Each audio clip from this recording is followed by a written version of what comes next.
बुधवार को Chicago exchange में सोयाबीन डीगम के भाव में $5 की गिरावट देखने को मिली। इसके साथ हमारे देश के तेल तिलहन बाजारों में भी गिरावट का रुख देखने को मिला। सरसों, मूंगफली और सोयाबीन के तेल, कच्चा पाम तेल, सीपीओ, पामोलिन और बिनॉल तेल के भाव में नुकसान देखा गया है। बाजार के सूत्रों के मुताबिक सोयाबीन डीगम का तेल तिलहन बाजार शिकागो के भाव के अनुसार बदलता है। मंगलवार की रात को सोयाबीन डीगम तेल के दाम $5 की गिरावट देखी गई थी, जिससे अन्य तेल तिलहन कीमतों पर भी असर पड़ा।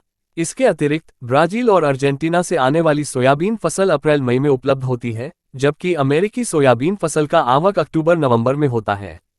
ब्राजील और अर्जेंटीना से सोयाबीन फसल की आने के बीच पिछले काफी दिनों से खाद्य तेलों के दाम घट रहे हैं। सूत्रों ने कहा कि सरसों, सोयाबीन, मूंगफली, बिनौला जैसे देसी तिलहन की आवक पिछले साल के मुकाबले काफी कम है। किसानों द्वारा लागत से काफी नीचे दाम पर खरीदने के बावजूद तेल पेराई मिलों को नुकसान उठाना पड़ रहा है, क्योंकि थोक में आयातित खाद्य तेलों का दाम देशी तेल तिलहन से काफी सस्ता बैठता है। उन्होंने कहा कि मौजूदा स्थिति में लगभग 55% आयात पर निर्भर इस देश में तेल पेराई मिलें नुकसान में चल रही हैं। घाटे में बेचने के बावजूद इन मिलों और तिलहन किसानों को वाजिब दाम मिलना मुश्किल है। सबसे मजेदार तथ्य ये है कि थोक दाम सस्ता होने के बाद भी उपभोक्ताओं को सस्तेपन का लाभ नहीं मिल रहा है। कारोबारी सूत्रों के मुताबिक अगर सरकार को कपास का उत्पादन बढ़ाना है तो उसके कपास से निकलने वाले बिनौले के नकली खल के फल फूल रहे कारोबार पर रोक लगाने के प्रभावी कदम उठाने होंगे। मलेशिया पाम तेल वायदा में बुधवार को लगातार तीसरे सत्र में बढ़ोतरी दर्ज हुई। मलेशिया पाम ले 3,980 रिंगिट टन पर पहुंच गया है।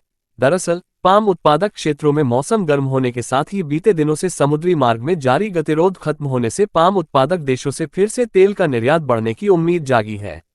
मलेशिया से शिपमेंट बढ़ने की उम्मीद वहां के स्थानीय तेल उद्योग को प्रोत्साहित कर रहा है। अप्रैल में इंडोनेशिया का पाम तेल निर्यात भी फिर से बेहतर होने की उम्मीद जताई गई है।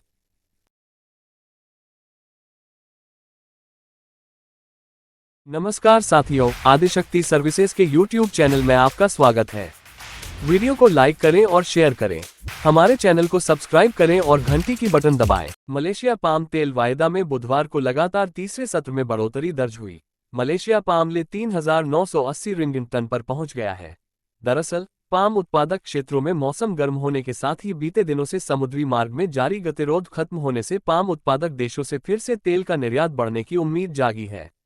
मलेशिया से शिपमेंट बढ़ने की उम्मीद वहां के स्थानीय तेल उद्योग को प्रोत्साहित कर रहा है। अप्रैल में इंडोनेशिया का पाम तेल निर्यात भी फिर से बेहतर होने की उम्मीद जताई गई है। इधर स्थानीय बाजार में सोयाबीन तेल की मांग हनुमान जयंती बीतने के बाद सुस्त पड़ गई है।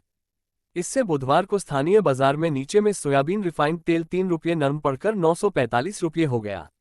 हालांकि ऊपर में भाव स्थिर है, जो दिखा रहे हैं कि वैवाहिक मांग और वैश्विक स्थितियों का अभी भी खाद्य तेलों को सहारा है। ऐसे में बहुत ज्यादा नरमी की उम्मीद नहीं है।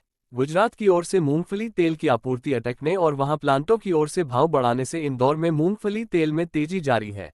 मूंगफली तेल इंदौर बढ़कर 1500 से ₹1520 बिका। लूज तेल के दाम प्रति 10 किलो के भाव: मूंगफली तेल इंदौर 1500 से 1520, मुंबई मूंगफली तेल 1510, इंदौर सोयाबीन तेल रिफाइंड 945 से 950, इंदौर सोयाबीन सॉल्वेंट 895 से 900, इंदौर पाम 995, मुंबई सोया रिफाइंड 935, मुंबई पाम तेल 935।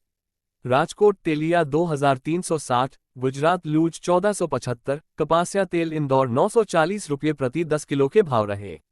सोयाबीन प्लांट खरीदी भाव: अवी एग्रो 4700, बंसल मंडीदीप 4700, बैतुल आयल सतना 4890, बैतुल 5865, धानुका नीमच 4800, धीरेन्द्र 4815, दिव्य ज्योति एमएस 4750, अमृत मंदसौर 4810, केन इटारसी 4725, खंडवा 4750, पंजली रुचि 4700, प्रकाश 4780, प्रेस्टीज 4760, रामा 4650, अंबिका काला पीपल 4725, विप्पी ₹4730 प्रति क्विंटल। कपासिया खली 60 किलो भरती इंदौर 1850, देवास 1850, उज्जैन 1850, खंडवा 1825, बुरहानपुर 1825, अकोला ₹2875।